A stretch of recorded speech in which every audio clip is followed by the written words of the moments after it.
Bambusa টেক্সটাইলিস বাঁশ হচ্ছে পৃথিবীর বৃহত্তম ঘাস। ঘাসের সব বৈশিষ্ট্য থাকায় এটি ঘাস প্রজাতিভুক্ত, তবে প্রচলিত অন্যান্য ছোটোখাটো ঘাসের মতো এটি নয়। এর রয়েছে নানাবিধ ব্যবহার।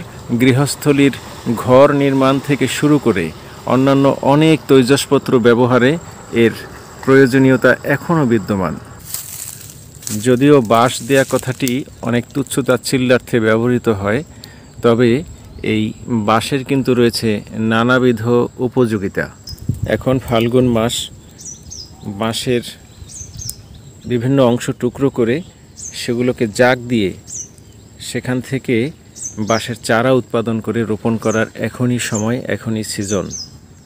নানা জাতের বাঁশের মধ্যে এই এক ধরনের বিচিত্র বাঁশ অত্যন্ত চিকন এবং লম্বা টাইপের হয়। বাঁশ ঝাড়ে ঝিরঝির শব্দ হয় যখন দক্ষিণা বাতাস প্রবাহিত হয়।